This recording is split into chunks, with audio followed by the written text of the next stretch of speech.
Hey everybody, I'm Sam, and today I wanted to go over mine and Kaylee's Switch collection.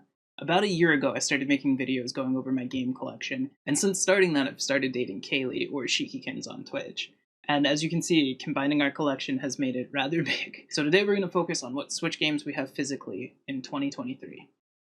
First off, we have Animal Crossing New Horizons. This game is really fun. It's a really good go-to relaxing game for Kaylee and I. Whenever she's having a rough day, it's fun to just go decorate or focus on catching different animals and bugs for the museum.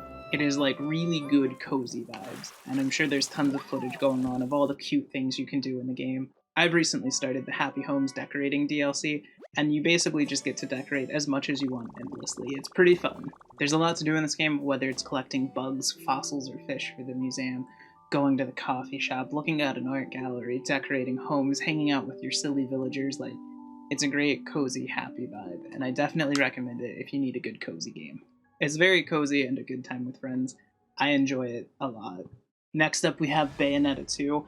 I'll be honest, I haven't played much of any of the Bayonetta series. I played like an hour of this to capture the footage for this video, and it seems like a pretty fun action-adventure game, and I'm looking forward to playing through this and the first one with Kaylee one day. You play as a witch who is fighting angels, and I don't know if there are demons you fight later, or if the demons are the good guys in this universe, because like I said, I don't really know much about Bayonetta. It's a whole lot of high-paced action fighting, and you get scored on how well you do. But I'm looking forward to playing through it with Kaylee at some point on stream. It'll be fun, and I'm sure I'll die a lot. Next up, we have Chocobo GP. This game, I feel like, has a lot of controversy. When it first launched, Square sold it for like a full-price game, but then also tried to have like in-game microtransactions, and they got a lot of heat for that right away, and it's gotten a whole lot better. All that drama aside, I was kind of annoyed I had to import this to have like a physical copy, but like this box is fully English, but they just don't sell it here for some reason. So yeah, that's the first import of the collection. This is basically just Final Fantasy Mario Kart. It's basically just Mario Kart, although I think it's paced a bit faster, the races end much sooner. It's filled with a variety of Final Fantasy characters, mostly from the Chocobo Mystery Dungeon series, but also people like Cloud and Squall and Vivi from throughout the Final Fantasy franchise. It's super fun and I really love it. Surprisingly, there's also a story mode in this game that's like full-fledged, all voice acted out, and it's pretty fun and very self-referential, silly writing that I super enjoyed. It's definitely a good time to hang out and play as a party game. The cool thing about this is that you can download Chocobo GP Lite for free, so if you have a friend who has the full game, they can host it and all the other people can join for free, which I thought was really cool. There's a limited pool of characters if you do that, but still nonetheless, I think it makes it really cool and accessible for people to play with you. Instead of items like in Mario Kart, you pick up different Final Fantasy spells. There can be tons of them like Fire and Water and Blizzard and Bahamut. And each of these is tiered, so if you collect 3 of the same spell in a row, it would scale up. Kind of like in a traditional Final Fantasy game, how you have Thunder, Thundara, and Thundaga. The more you collect, the stronger your spell is, the better effect it does at stunning people, or how long it slows them down for so you can speed by. It's a whole lot of fun, and it's a really cool concept to me. I kinda wish there were more levels in it, but besides that, I enjoy it a ton. Plus, Chocobo is like the cutest mascot in the world, if you can't tell by the little plush we have up there. And speaking of Chocobos and carrying on with this theme, next we have Chocobo's Mystery Dungeon Everybody. This game I did import. They don't sell it physically in the States at all, it's only digitally, so we imported it. This is like hands down one of the cutest games I've ever played. It's actually a remake of this game, Final Fantasy Fables, Chocobo's Mystery Dungeon. Chocobo and Sid are treasure hunters off on an adventure when they randomly get teleported to this weird town full of people who don't seem to remember anything. And Chocobo goes on these journeys where he travels into people's minds, and it's this dungeon. It's this turn-based dungeon crawler, but it's really cool, full of different Final Fantasy monsters. And instead of having like a party of people being different classes, you just unlock Chocobo classes as time goes on. It is super duper cute and full of a ton of characters, and every class has its own specific set of moves. I have spent so many hours playing this game off stream that I really can't wait till we get to stream it. It's coming up very soon. As soon as we finish Final Fantasy Mystic Quest on stream, we're playing this one. But yeah, it's super duper cute. I enjoy it, and I absolutely recommend this. This might be one of my most recommended games of this entire video. Next up, we have Final Fantasy X and X-2 HD Remaster. Only Final Fantasy X is on the physical cartridge, X-2 is a digital download. This is such a good Final Fantasy game. I've not played much of the HD Remaster yet, but what I've played of it and what I've seen, it looks so much better and they did so good with it. I've only ever played the original games on the PS2, but 10 is honestly one of my favorite Final Fantasies. It's this big story of basically learning how to be yourself despite like what your parents or your religion think you should be, and learning to make your own choices. And the main party kind of goes against the flow to save the world. And I don't know, I really vibed with that story. If you're looking for a classic turn-based Final Fantasy feeling game, I would suggest this one as one of the first ones for people to play. I think as far as like a leveling system goes, the sphere grid in 10 is very similar to skill trees in more modern action games than how you would obtain abilities in some older Final Fantasies. And as far as the 10-2 part of this remake, I haven't played that yet, but it's coming up very soon during Final Fantasy years. We'll be doing 9, 10, and then 10-2. So all of those games are coming up very quickly. Which, I guess I can mention this real quick. If I haven't before, over on Twitch, I am doing Final Fantasy years. I was going to try to beat all 29 of my Final Fantasy games in 1 year, but that was a ridiculously over-ambitious goal. So it's years now, it's taken way longer. We've beaten a ton of them, and I'll pull up a list. As of recording this video, I am right outside Ultimasia's room. So I'm hoping to finish Final Fantasy VIII very soon. But yeah, absolutely would recommend 10. It's a very good game. Next up, we have one of my all-time favorite games. If you watched last year's video, you remember me talking about this one. This is Final Fantasy XII, The Zodiac Age. It is a remake of Final Fantasy XII that was released back on PS2. The PS2 version was basically really open. Anybody could learn anything. Anything that was a little bit difficult for people to get their heads around. So one of the major differences to this version of the game is the license board. Your skill tree is basically set to specific classes to give it kind of more of a Final Fantasy feel. This game is basically Star Wars A New Hope, but Final Fantasy. You follow an orphan in a desert area who's helping a princess and a rebellion against an empire that's invading, and you team up with a sky pirate and sexy Chewbacca. It's a super fun adventure to me.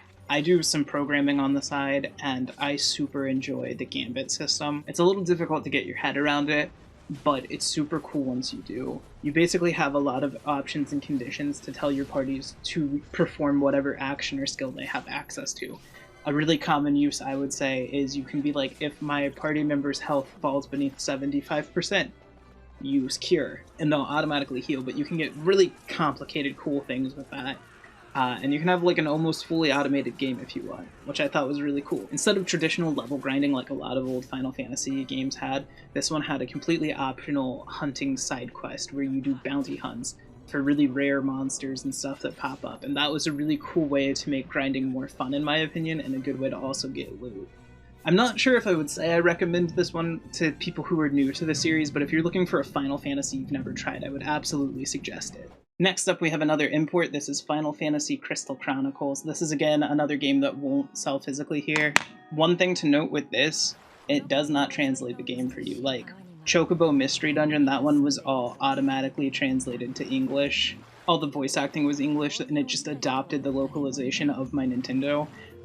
Crystal Chronicles does not do that. This game is fully in Japanese, so I'm going to be playing it blind when I do get around to my first playthrough of it.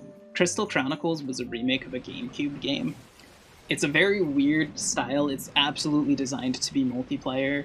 You can solo it, but it's easier with multiplayer. I have only ever played through the first level on my own. You're going around on an adventure, puzzling your way through different maps to fight bosses, and you have to carry this little container with you, because it keeps you safe from the miasma that will otherwise poison and kill your character. When I get around to playing this on stream, I'm going to have some mods join me, so I think it'll be a lot of fun to see what classes we pick, and all of our different fighting styles, and how we work together as a team. The weirdest thing I noticed about this game when I was playing it is you can spray paint your Moogle different colors. I don't remember why that's a thing.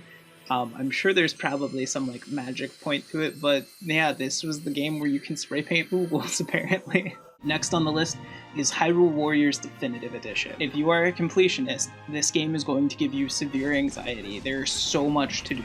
I believe the way I had it explained to me is this is a combination of the Wii U Hyrule Warriors and the 3DS Hyrule Warriors, so things that were in separate games are all combined into this game. Don't quote me on that, I might be wrong about that. There is a ton of characters for you to unlock. There is a full story mode. There is a side story mode about Linkle. And then there's like a third story mode about the bad guys. And then there are these adventure modes that I'll be having scrolled through right now. And every one is a unique map, and every tile of this map unlocks different weapons and outfits and fairies. That's right, fairies. There's a part of this game called My Fairy where you get to make various different fairy companions and teach them all different skills. You can dress them up however you want. You can feed them so they get different abilities based off of how their stats grow. And if you thought that was a lot, we haven't even gotten to the bizarre. Every character has 3 stat trees to boost their abilities. They all can be trained so you can pay for levels. They all can go to a blacksmith and have their weapons edited so you can customize and make the best weapon you can find. The gameplay itself is super fun. It's just a big hack and slash war. You have armies at your disposal to go fight for Hyrule. There are a lot of different maps based on a lot of different locations in Zelda. The story itself I found really cool. I don't think the story itself is canon, but it's a story about this girl who needs help saving Hyrule. So Link and Zelda, along with characters from the Twilight era and characters from the Ocarina of Time era and characters from the Skyward Sword era, all come together to help, and eventually the characters from the Wind Waker era. So there's all this time travel nonsense to get all of these cool characters together, and I'm sure I have it scrolling at some point on the screen, but like, there are so many characters for you to unlock. Me and my roommate have been putting hours into this game in our downtime for like 2 years now, and we're still not done with it. Like, there will always be something more for you to do in this game. Even the outfits are references to other parts of Zelda. Sometimes it's different characters snuck in. Like, Ilya is a costume for Zelda because I guess they didn't have space to add her as a full character, or maybe weren't sure how to give her a moveset. Other characters got snuck in as weapons. Like, Link can literally fight with a Great Fairy as the weapon, but it's the Great Fairy carrying Link around in a little bottle and she's doing all the fighting. Like, he can ride Epona into battle as the weapon. It's really cool to see everything they squeezed into this game to make as many references to other Zelda games as possible. It is a really fun game in my opinion. If you enjoyed the Samurai Warriors game, this is that style of game, and it's super fun. Next up is The Legend of Zelda Breath of the Wild. This game is super fun to just sink so many hours into. A lot of people give it a lot of crap for not being a traditional Zelda game, but I think it is super fun and is well worth it. One of the goals they had when making Breath of the Wild was to just make an open world adventure where you can beat it any way you want. One really cool thing I found about watching playthroughs on Twitch of this is that everyone addresses the same problem completely differently, and it's really cool because no 2 playthroughs of this game are identical. Everybody's first playthrough is very different. They did such a good job with exploration. Like, you can be like, oh, I wonder what's over that mountain, and then you just go climb the mountain and find out. You unlock different abilities that make exploring easier. You get to collect a lot of weapons as you go, and my only gripe is the durability system, but I think durability is a fair trade-off because this is a Zelda game where you can just kick an enemy over, grab their weapon, and then start fighting with it. Like, I think Wind Waker did that a little bit, but this is all of the weapons you can pick up and use, basically. A really fun little side quest on this is just taming horses. When I played through this the last time, I was trying to find as many different things as I could to tame, and I rode a bear, a skeleton horse, a deer, this ethereal god horse owl thing. Like, there's so much weird fun stuff. And you get to make dogs love you, so that's always an adorable thing too. There is so much of Breath of the Wild I have not played yet, and I never even touched the DLC. There is so much to do in that game.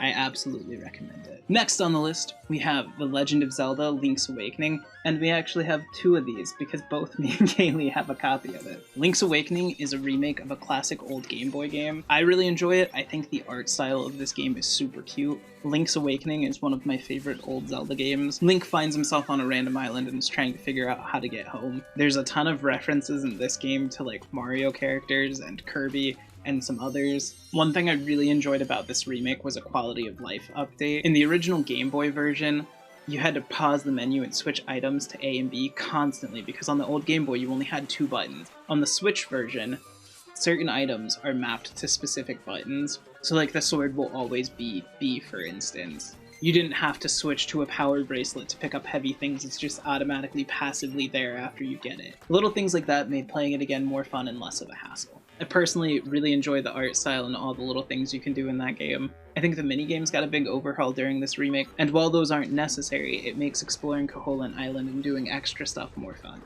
If you ever want to play an older Zelda game and you're not sure where to start, this is the version of the game I would suggest to you. It's kind of a nice blend between modern and old. Next up, we have The Legend of Zelda Skyward Sword HD. This Zelda game is one that came out for the Wii or Wii U and got a lot of hate for being weird and different. I've never played that one. I've only played it for like an hour and a half for recording this. And I gotta tell you, I liked it so much more than I thought I would. It's a little weird focused on sword combat. You have to make sure you're hitting at the correct angle to kill enemies and stuff. But I understand that's because it was so focused on motion controls, because that was the cool thing. The soundtrack is gorgeous. It sounds like something out of like Owlboy or Ori and the Lost Forest. It didn't really have a Zelda feel to me, but it gave it that like high adventure, you're up in Skyloft, like you're flying on birds and stuff. It's got a very long introduction. It jumps into the story right away, and it took me just about an hour, or maybe a little bit more, to get to the point where Link finally dons on the green tunic and goes out on his adventure. I really love the art style of it. It looks gorgeous, and I really cannot wait to play this one. It's one of those Zelda games that I know the least about because I've never played it and I've seen very little of it. So I'm really looking forward to streaming through a full playthrough of this at some point. They also do a really good job of making you not like the bully and his little lackeys. I gotta say, one of the weirdest things though, in the little bit I played that game, I found a toilet and Link went to the bathroom and then there was a sign that was like, "You gotta wash your hands," but it didn't actually let me wash my hands, so that was weird. I think it's really cute, similar to Minish Cap. Zelda and Link grew up being friends. I kind of like that dynamic over, oh, he's a random kid from the forest and she's a princess. They're destined. I don't know. I like when they grow up as friends. Next on the list is Mario Kart 8 Deluxe. Mario Kart is like a pretty essential party game. Like, if you have friends over, Mario Kart is the way to go. Unless you get Chocobo GP, of course. Jokes aside though, they're both fun games. Mario Kart races feel like they last quite a bit longer than Chocobo races, but they're not boring. Like, I don't say that as a negative thing. The tracks are really fun. They've actually been adding more. They've been releasing level packs over the last like year or so of remade tracks ported over to this. So you get tracks from the Super Nintendo game, the N64 game, the Wii one, DS tracks. Like, there's so many maps in this Mario game now, it's ridiculous, but it's really fun. My one complaint with this game is you don't really unlock levels or characters as you go. You have everything right off the bat. The only thing you unlock is car parts to make your character go faster, which is kind of weird to me. It is still a super fun game. My roommates love playing it. Anytime my sister comes over to hang out or we go there, we end up playing Mario Kart. It's always a good time racing with friends and throwing different items at each other to try to slow each other down until somebody gets blue shelled. Or you have the people who are really good at Mario Kart who like see the blue shell coming and they stop, so somebody accidentally passes them and then the blue shell decides to obliterate that person instead. If you're into racing games, I think Mario Kart's probably a must. Next up, we have Pokemon Let's Go Eevee. This is a stupidly cute Pokemon game. Me and Kaylee are going to be streaming it very soon. I was never super into Pokemon. Like, out of the old games, I had only beaten Emerald, and I wasn't a huge fan because grinding seemed so tedious having to go one Pokemon at a time when I was used to leveling an entire party in Final Fantasy. So Let's Go Eevee was the first Pokemon game I had beaten, let alone played in a very long time. It's kind of weird you don't do traditional battles. When you encounter a Pokemon, you're just trying to catch it. And that's how you get experience. The only battles in this game are trainers versus trainers and gym leaders and like the Elite Four, of course. It's also really cute. There's a part of the menu where you can just stop and pet Eevee for a little bit and give her snacks, and that helps boost her stats and makes her fight better. Depending on if you got Let's Go Eevee or Let's Go Pikachu, you start with a very broken Eevee or Pikachu. While I did try to catch every new Pokemon that I came across, I did main Eevee all the way through because she's broken beyond the measure of a normal Eevee and can basically just tank that entire game for you. Which can be nice or not. I understand a lot of Pokemon fans enjoy Nuzlocke and playing super challenging games, but if you're like me and just want to see the story and enjoy it, that's a really cool way where you don't have to stress too much about your levels and type matching too much. And I think one of the best things about this game is you can pull out a secondary Pokemon to run around with you, and it just makes it cool. If you have Snorlax out as your partner, you're just clinging onto him while he's running around, and it's really adorable. I love it. Like I said, me and Kaylee are going to be streaming through that soon. I don't think she's ever played that one, so it's going to be a ton of fun. There's actually a co-op mode, so we'll be playing together. Next up, we have Pokemon Shield. As I said before, I don't personally play a ton of Pokemon games, but I really do enjoy this one. My biggest complaint with this game is your rival Hop. He pops up way too often to talk trash to you, and you beat him really easy every time, so it's like an annoying pull away from the story. The world in this game is absolutely gorgeous, whether you're in farmland or this cool dark forest full of giant mushrooms, or you're in a cave system. Like, there is so much variety in this world. I love it. The Pokemon you can catch seem to be a very nice mix of older ones and newer ones. Again, there's that group team leveling all together, so I enjoy that and it makes it a lot more fun for me personally. All the gym leaders have been really fun characters so far. One really cute thing they added is campsites where you can just go play with your Pokemon, which like super adorable, especially because I had one that's a little red panda, and if you guys know anything about me, I love red pandas. But yeah, you just get to play with your Pokemon, you can cook and feed them stuff. It's really cool what they did with this Pokemon game. You also can like really customize your character. Like there's clothing shops and stuff for you to go buy accessories and outfits and everything. Like there's a ton to do in this game. They also have this area called the Wild Area where it's just one big open expanse and different parts of it have different types of Pokemon, and there's these giant battles. I think they're called Gigamax battles or something, where like you'll have raids of multiple players or a player and some NPCs all trying to beat this one giant Pokemon. It's really cool. Might be Dynamaxing. I always get those terms confused. I haven't finished this one yet. I think I got about halfway through it before I put it down. I want to do a full playthrough of it on stream with Kaylee at some point, so look forward to that at some point in the future. Honestly, like everything on these shelves is going to be a stream one day. Anyway, as someone who didn't really enjoy the older Pokemon games, I've really enjoyed these two, so they might be worth checking out. Next up, we have The World Ends With You Final Remix. This is a really cool, kinda confusing story. It's made by the guy who did Kingdom Hearts, but thankfully it's not that convoluted of a storyline. The player wakes up and there's this countdown on his hand, and he's told he's in a game and they have to complete challenges. They can't fight any of these monsters unless they use these weird pins that are basically magical and give them different abilities. And if that timer runs out and the challenge isn't completed, the Reapers will erase them. As you journey through the story, you meet more characters and make friends, and the story starts unraveling and you start realizing all the crazy stuff that's going on. Sorry for being vague about the story. The ending is a big twist and I don't want to spoil it for you. The combat system was difficult for me to get my head around at first, but once one of my friends talked me through it, I was doing all these ridiculous attacks and fighting got insane really quickly. It is a really good game. I love the music in it. I absolutely love the art style. I would recommend it. There was this weird side quest with brands and stores where like specific clothing boosted your stats, and because of the nature of stores, different brands were more popular and worth more on different days. So you had to make sure you were wearing the proper brands to make sure you were as strong as possible with the best stat boosts. Apart from the main story, there was a series of challenges that I never did, but that was to add like replayability to it. And if you've seen these characters but you weren't sure where from, they appeared in Kingdom Hearts Dream Drop Distance, so you might have seen them there. But yeah, if you want to try a fun RPG that's not quite a traditional JRPG, I would definitely suggest that. It's really fun. And that's basically our collection. Moving forward, I still just want to get all of the physical Final Fantasy and Zelda games. I'm not really sure what Kaylee has her eyes set on currently. What was your favorite game in this video? What games do you think we absolutely need to get? Let us know in the comments. Thank you so much for watching, we really appreciate it. Have a great day, and we will see you all later.